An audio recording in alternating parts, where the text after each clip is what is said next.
G'day, welcome back. I'd especially like to welcome my new subscribers, and I hope you enjoy the content on my channel. If you missed the last episode of my Webster engine, there's a link up there now. You can go and watch that first, then come back and watch this one. Now I probably should have started with a ho ho ho, Merry Christmas, because this is the last video I'll put out before Christmas. I hope you've been a good boy or girl and Santa brings you something really nice over Christmas.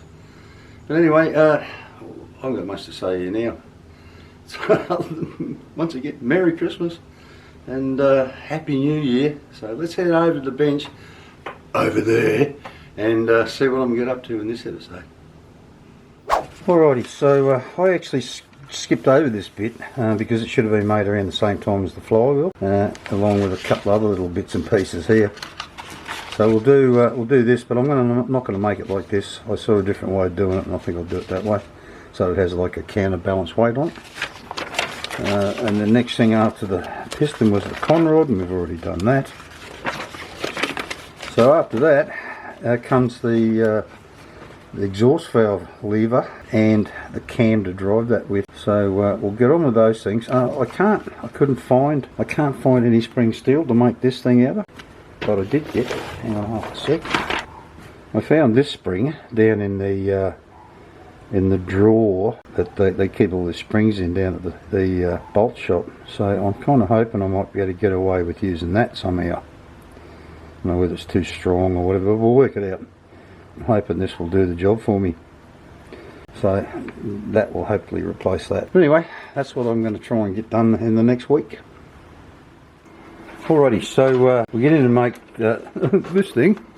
It's a bit rough looking drawing that. The dimensions and everything for this came from Adam's home workshop. I don't know whether he worked all that himself or he got it from someone else, but got it all from there. So what I've done is, this is a piece of 8mm steel.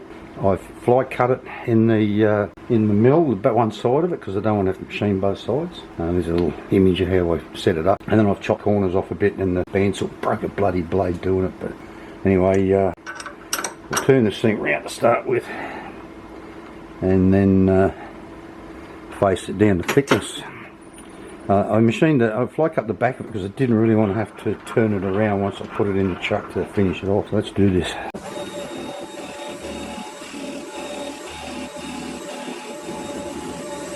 Righty, so Adam made his 46.33, but I'm going to try and make this a little bit bigger if I can, because he only used a 1/4 inch or 6mm pin for the conrod out here. So an 8mm one will get it a bit too close to the edge, so I'll make it just a bit bigger if I can. Well, we're not 46.33.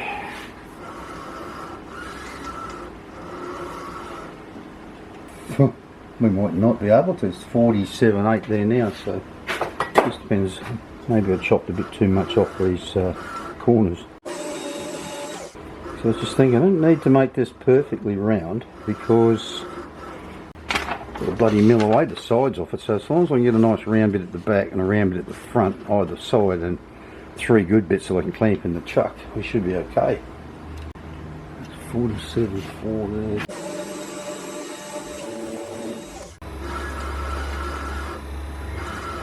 Right, yeah, I might better leave it at that. I probably can. Yeah, right, what have we got there? 46.9, so that's only 0.6 bigger, but anyway. Now you face this thing off. Face it down to thickness.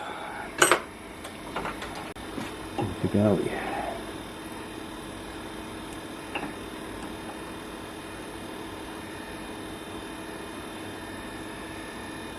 730. We've got to get down to 6.4. No, we don't. Has to have a little boss on the end here, but the actual thickness of this is only 5.56, so I might go 5.6. What's this saying? Jesus. Oh, it's saying 7, so it's...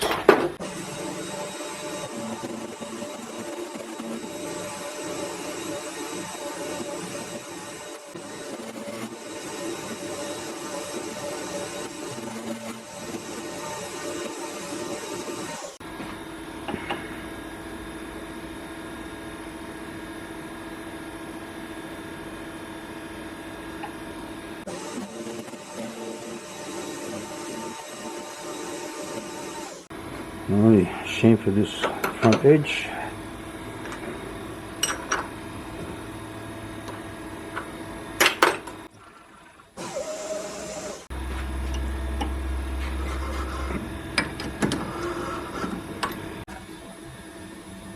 Alrighty, so that's the back side of it there. I fly cut it, and I'll get this set up now in the chuck so that we can get this down to the right thickness. And that's all that's left to do to this. I won't bore you with that, and then we'll get it into the mill. Alrighty, so I've got this all set up here. First thing I need to do is drill a hole here for the pin for the crankshaft.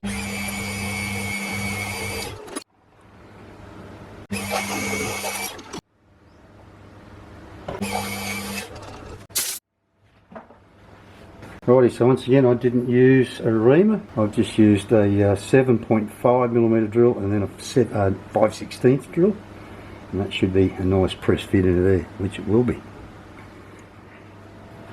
Alrighty, so now we need to go back to 0, rotate 20 degrees and then offset it. Alrighty, you need to rotate this 20 degrees now.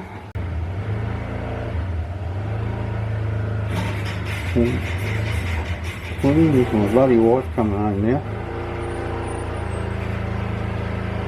Rightio, so now we've got to offset this. He had it at 12.67 plus half the cutter, which is it's a 6mm cutter, so that's 15.67 plus I'm slightly bigger, about 15.8. Rightio. Now, what's the trajectory of that look like? Yeah, not too bad. So,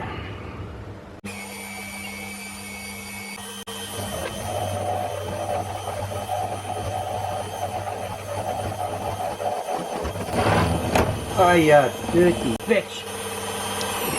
Can that just break that cutter? It did too. Damn it. I've got to admit, that was pretty silly of me to think that that wasn't going to move without an extra clamp on it. Anyway, you live and learn, don't you?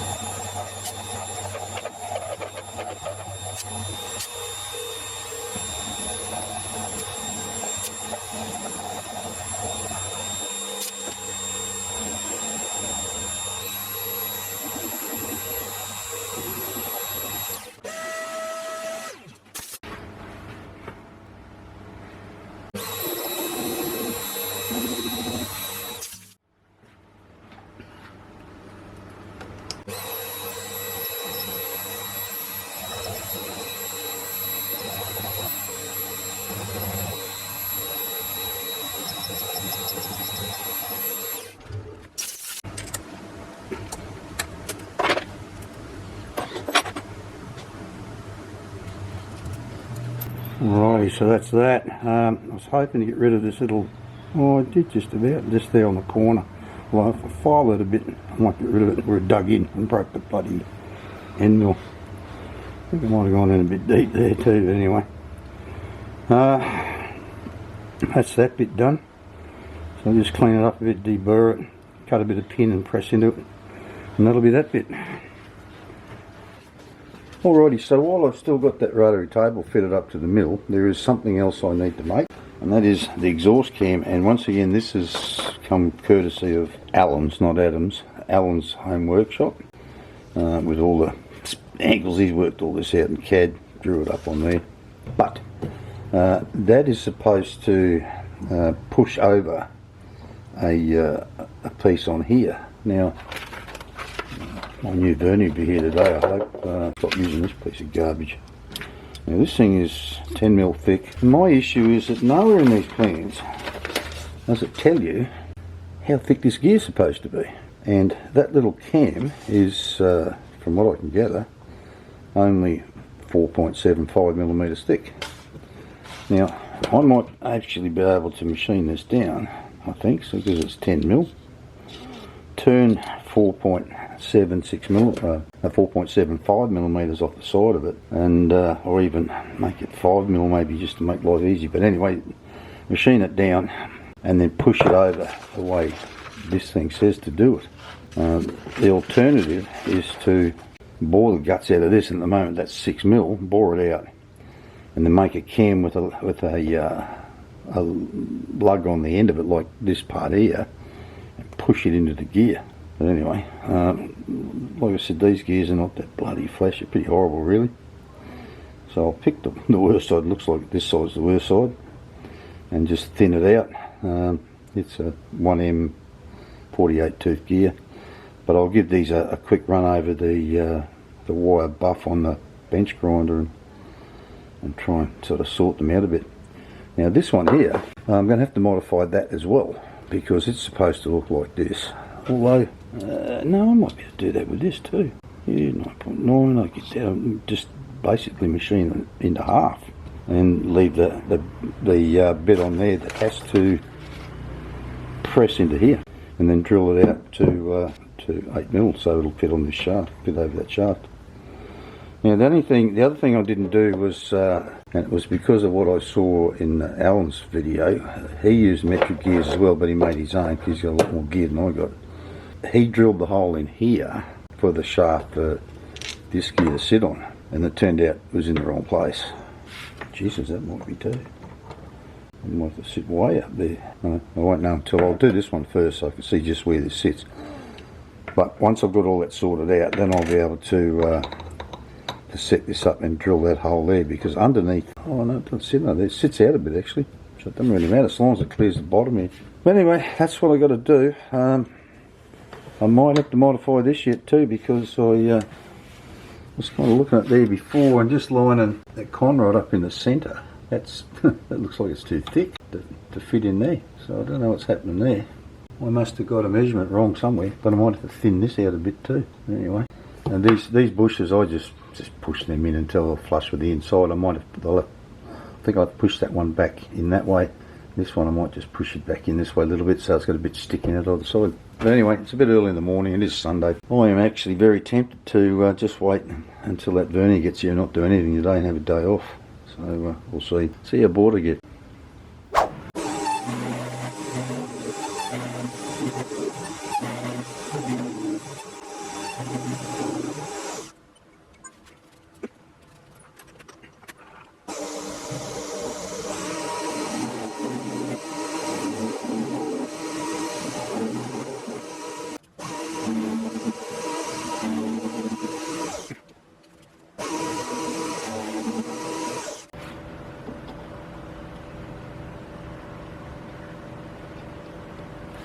Alrighty, so these are my new Shea branded verniers, and I'm loving them. I checked them out as much as I could, and they look to be pretty damn accurate. Same brand as the little angle meter I bought, and also same brand as the mini DROs I had on the mill. See, I mean, they seem to make pretty good stuff. Anyway, let's finish this damn thing off. So I've gone in the 4.7. And I was thinking about it, how can I hold it to do the back if I need to thin it out some more. Well, that's easy. I just rip this part here that's 10mm, I'll rip it in a 10mm collet and just hold it that way. If I need to pare a bit off the back before I push the cam on it.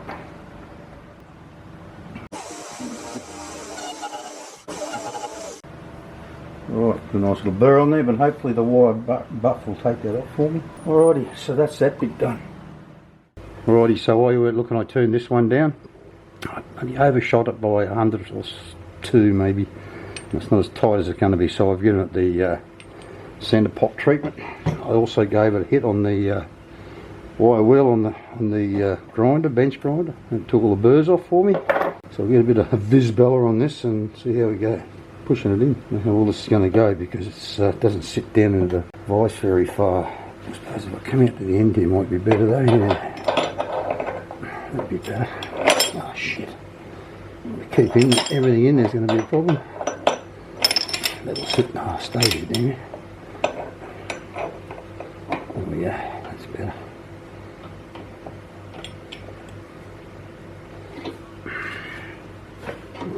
Lower.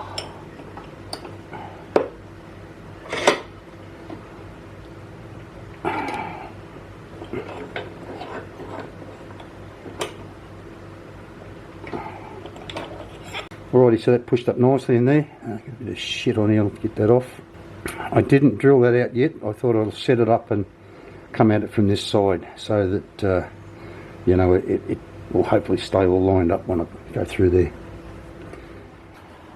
Alrighty, so while you guys weren't looking, I machined up the exhaust cam, and this to mount it all on. That's actually super glued onto there at the moment, and it'll bolt it down and clamp so it won't move. And following Alan's instructions, just down from up here, I've got a bit of an issue, and it's going to be hard for me to rotate 148 degrees 45 minutes.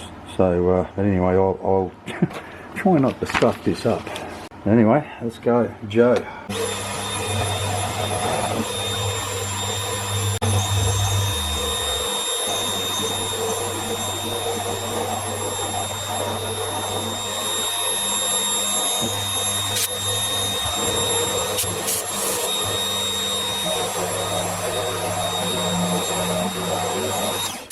Got around the other end and thought something doesn't look right, but what it was I didn't make the cut. I had to make a cut out this way and then go back to zero again. Alright, so I'll go back around there.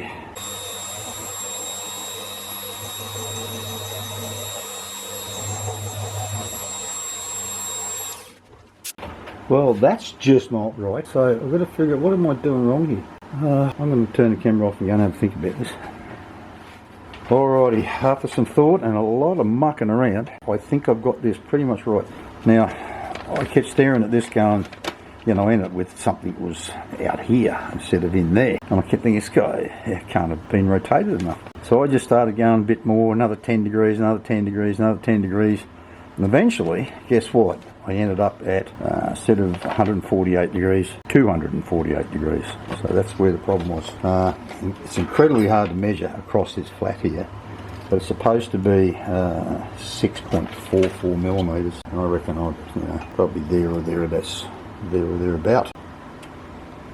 Just looking at that, actually might even be a little narrow, but anyway, because I think I went to 150 degrees in the end. Probably if I'd stopped at about 148, it'd been all right. Anyway, I'm going to try and leave that attached to this bit because, like I said, I put a bit of Loctite on that. Not Loctite, super glue. Hold that in place and make sure it didn't move on there at all. Well, actually, I did that so because when I machined this up in the lathe, this thing had a horrible big lump on the back of it from where I parted it off, and I needed to be able to hold it somehow.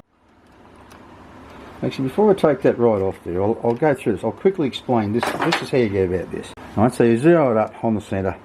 You move it over to 7.13 millimetres plus half the cutter. Now I'm using a 6mm cutter, so that was 3, so it's 10.13. And then you move out this way, clear of the major diameter you've machined already. And then you go down to your cutting depth, and you come back into zero, and you rotate all the way around to 248 degrees 45 minutes, and then so you're now around it like that, and then you just move your y-axis across to cut it back over to this edge here. That's how it's done.